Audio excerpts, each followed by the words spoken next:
Olá, meu amigo, minha amiga, sintonizados no programa Arquivo 21. Em 2016, o Papa Francisco escreveu a exortação apostólica Amoris Laetitia, onde ele falava da alegria do amor na família. A partir desta exortação, o Anunciamos Jesus produziu uma série de reportagens. Nas próximas edições, vamos conferir algumas delas. E para começar, vamos ver a reportagem da Simone Ramos, que entrevista o casal Francis e Renata Franco. Vamos ver. O meu amado é todo meu e eu sou dele. Eu sou para o meu amado e meu amado é para mim.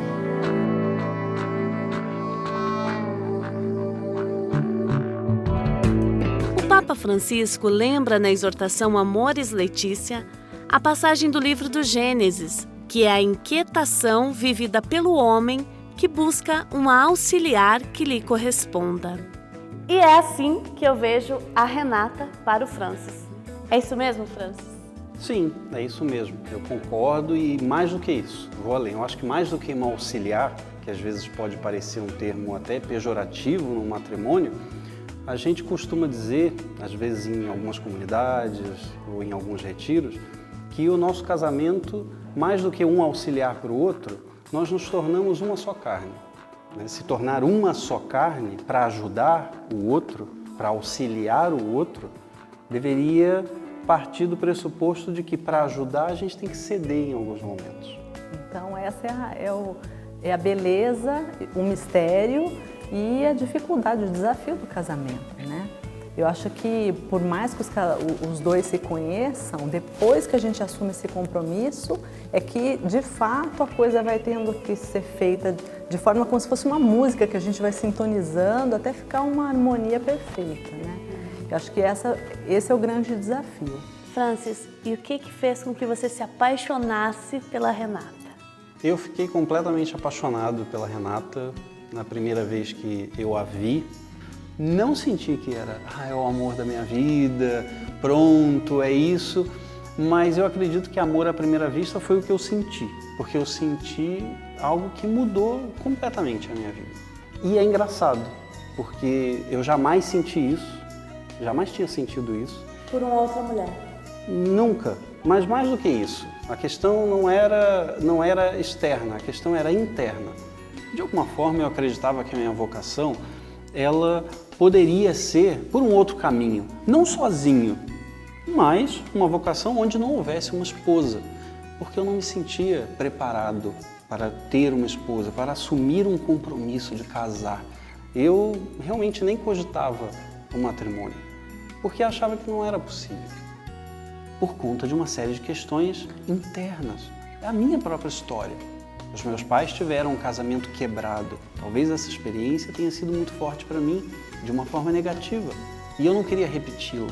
Mas de alguma forma Deus me inspirou e quando eu vi a Renata, eu comecei a sentir, não tive uma certeza absoluta, mas eu comecei a sentir que era possível. O que eu senti quando olhei para a Renata foi, com essa eu caso.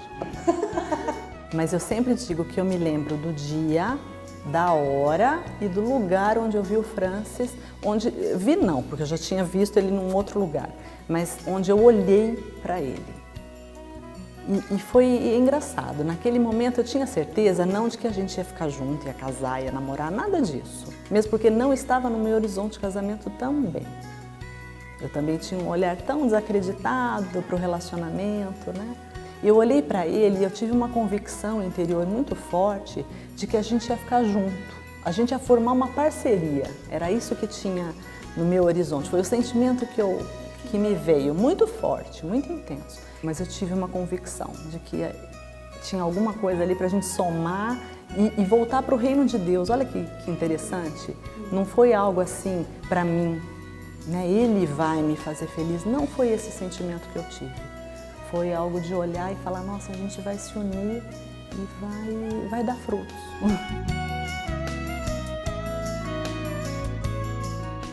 E o Papa Francisco, ele cita o poeta argentino Jorge Luis Borges no documento Alegria do Amor e diz o seguinte: toda casa é um candelabro.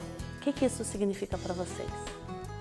Tanto uma casa, pensando no meu interior, né? Que eu me vejo ser iluminada pelo olhar de bondade, de generosidade, de entrega do Francis, quanto a nossa casa, né, como uma só carne, sendo continuamente, né, dia após dia, iluminado por Deus, essa casa iluminada por Deus e iluminada de forma que a gente possa ver, inclusive, as nossas sombras, né, aquilo que não é bom, aquilo que tem que ser reformado, restaurado, mas também as nossas alegrias.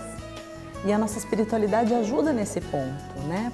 Quando a chama estiver fraca, Simone, nós acreditamos que o matrimônio deve ser, mais do que fixar o olhar na chama, deve ser perceber o que essa chama ilumina.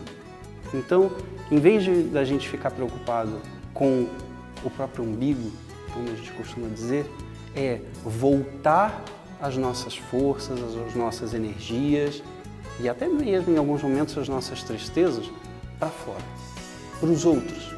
Quando o nosso casamento serve para multiplicar para os outros e não só para a gente, aí essa chama é reavivada, pega fogo e a gente se sente cada vez mais consolado. Em todo casamento, independente da fase, dos anos de casado, existem as crises conjugais. Como é que vocês lidam com as crises? A crise gera mal-estar, certamente, né? Gera uma ruptura, gera um desconforto. Mas ela é bem-vinda. Ela é bem-vinda porque ela indica algo que tem que ser restaurado, que tem que ser cuidado, né? Que precisa ser visto. Então, a gente parte do pressuposto que a forma de lidar com qualquer tipo de crise é com verdade, né, Francis? Sem dúvida. É pela verdade. A verdade, de fato, liberta.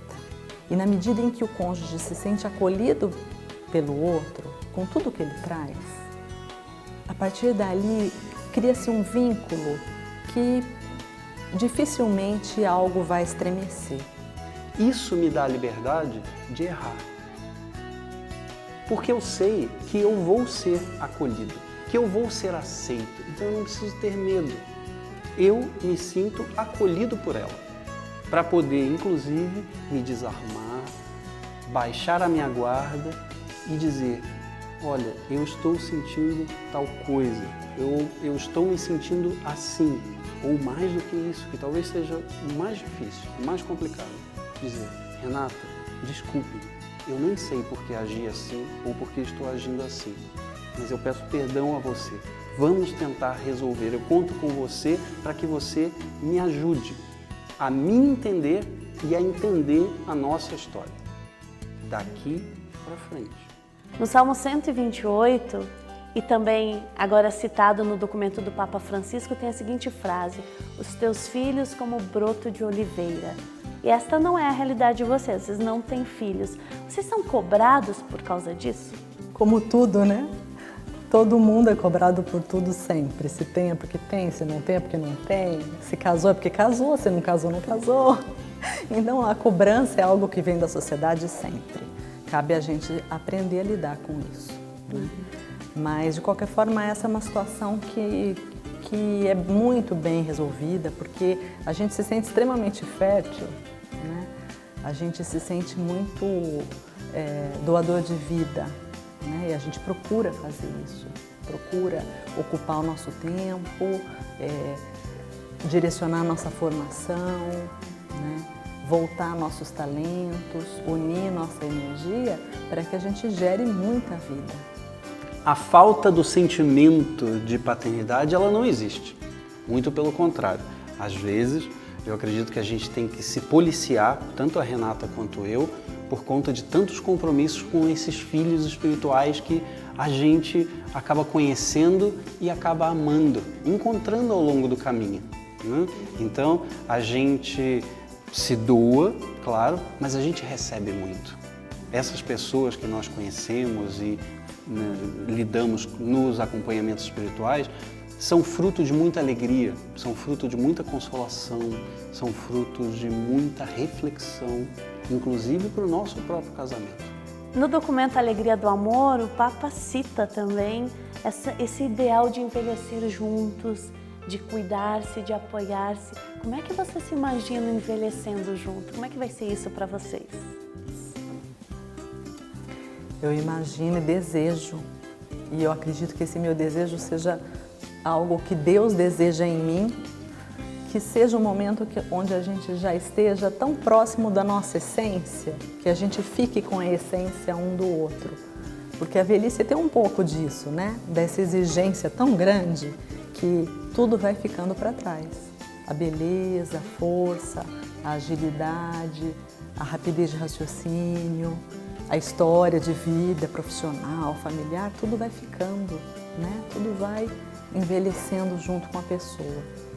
Então, é um momento onde ou a gente vive aquilo que verdadeiramente é, ou então deve ser uma frustração muito grande, eu acredito.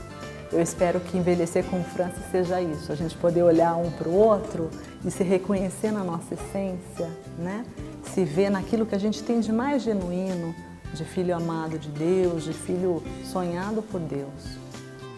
Algo que chamou muito a nossa atenção certa vez foi quando nós fizemos uma peregrinação e ao final dessa peregrinação nós encontramos com um padre jesuíta que foi nos receber no final dessa peregrinação.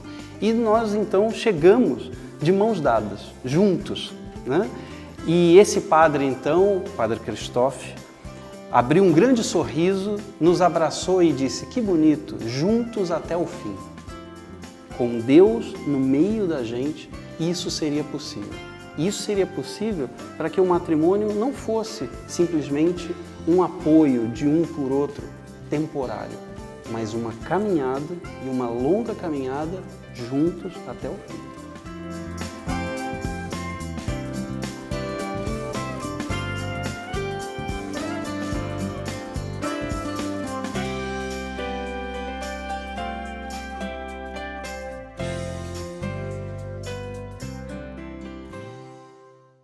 O casal Francis e Renata Franco reflete justamente a proposta da exortação Amores Letícia, que é ser família à luz da Palavra de Deus. E falando em Palavra de Deus, vamos ver o que o Papa Francisco escreveu nesta exortação. A Palavra de Deus não se apresenta como uma sequência de teses abstratas, mas como uma companheira de viagem, mesmo para as famílias que estão em crise ou imersas em alguma tribulação. A alegria do amor, Papa Francisco. Olha só que bacana! A Palavra de Deus é a nossa companheira de viagem, diz nosso querido Papa Francisco. Veja só o que você vai ver na nossa próxima edição. Nós rezamos para nos manter fiéis ao que nós acreditávamos e até hoje, 50 anos depois, nós somos fiéis aos mesmos princípios. Eu acredito isso que é uma graça. É graça. E de onde? De Cristo.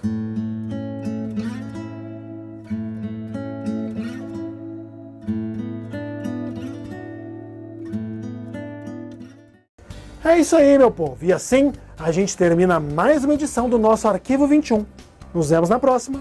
Tchau, tchau.